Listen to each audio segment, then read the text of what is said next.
Chers amis, bonsoir, je suis ravi d'être là, je suis ravi en plus d'accueillir Geoffrey Clavel, boss du restaurant Pignouf, c'est ça?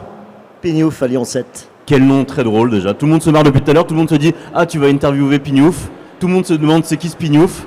Voilà Pignouf, la tête du Pignouf. C'est une gentille petite insulte française, tout le monde l'a dit, c'est le capitaine Haddock, c'est cette espèce de héros avec une belle bonhomie, c'est le gars qui mange avec les doigts, qui s'en fout de partout et qui kiffe.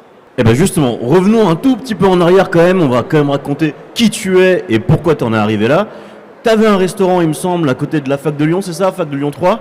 Alors ça fait 15 ans que je fais ce métier-là, des gros restaurants dans le Nord-Isère, à Bourgoin-Jallieu, des bars à bière à Lyon, et un jour j'en ai eu ras-le-bol de servir des trucs dans lesquels je croyais plus, et j'ai dit on vend tout ça, et on passe à des petits bistrots de quartier, on jette les congélateurs, on jette tous ces trucs-là, et on va faire de la vraie bouffe. Et on a ouvert le commerce 53 rue de Marseille, dans cet esprit-là. Et tout de suite, en fait, on a retrouvé des équipes qui kiffaient travailler, qui étaient du métier, parce qu'en fait, on leur demandait de cuisiner, tout simplement, et non pas de faire de l'assemblage. Donc, salut les mécanos, salut tout le monde. On avait juste des gens qui aimaient travailler le produit, et des gens qui aimaient servir des clients, donc des clients super. Et l'aventure du commerce, un carton dès le départ, et derrière, on a eu la possibilité d'acheter un ancien kebab qui cartonnait dans le 7e, qui était à l'angle de la rue de Marseille et de la rue Chevreul, qui nous a sauvé un bon nombre de Lyonnais en fin de soirée, sans doute, parfois, à Monsieur Tumen qui était top. Et on a eu la bonne idée, l'intuition d'acheter ça le 11 mars 2019, 5 jours avant le confinement. Ouais, t'as eu du pif. Voilà. Vraiment, t'as eu du pif. On s'est dit top, tu vois. Après 15 ans maintenant dans le métier, est-ce que t'es plutôt, comment dire, est-ce que t'as espoir dans la restauration et dans quel état elle est aujourd'hui, parce que finalement elle fait que se renouveler. On voit bien des endroits comme Pignouf avant ça pouvait pas exister, c'était pas viable avant le modèle là, et ça n'allait pas.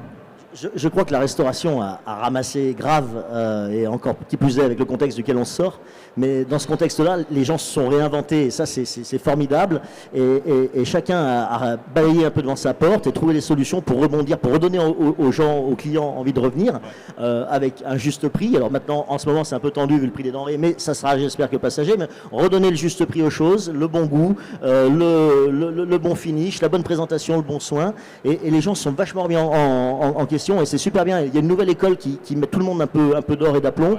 Et on le voit aujourd'hui, de voir tous ces chefs étoilés, tous ces toques blanches dans des halls de street food, c'est bien la preuve que si ces gars-là s'intéressent à la street, c'est qu'il y a un vrai enjeu. Et c'est une façon aussi de remettre toutes les générations autour de la table et tous les portefeuilles autour de la table. Et ça, c'est exceptionnel. Finalement, ouvrir un restaurant, c'est pas trop compliqué. Il faut juste beaucoup de volonté, beaucoup de passion. Un peu d'argent. Ouais, je pense déjà il faut kiffer déjà, parce que si tu ouvres un resto juste pour dire j'ouvre mon resto, et bah c'est fini, tu vas le faire comme tout le monde, tu vas le mettre dans le mur, et faut juste aimer les gens que tu sers, aimer le produit, et derrière je pense avoir un peu de courage surtout. Parler c'est bien, au bout d'un moment on va quand même passer à table. Qu'est-ce qu'on fait? Qu'est-ce qu'on mange ce soir chez Pignouf? Alors ce soir on a juste revisité en fait un sandwich qu'on a sur notre carte avec un espèce de best-seller, c'est le fils de poulpe. Comme son nom l'indique, il est à base de poulpe. Ce soir on braise les tentacules directement au barbecue feu de bois à l'ancienne, avec un houmous basilic tomate séchée et une jolie petite vierge taillée main par les équipes depuis 2 jours en folie. Et puis on finit sur des herbes fraîches, Annette et cébette. Voilà. Bon, on va goûter en fait tout ça, tous tes ingrédients-là, de bonne volonté, de réussite et de passion, se retrouvent dans ton sandwich ce soir, c'est ça? Ouais, surtout, puis surtout on se prend pas au sérieux en fait, donc c'est surtout ça qui nous excite. Okay.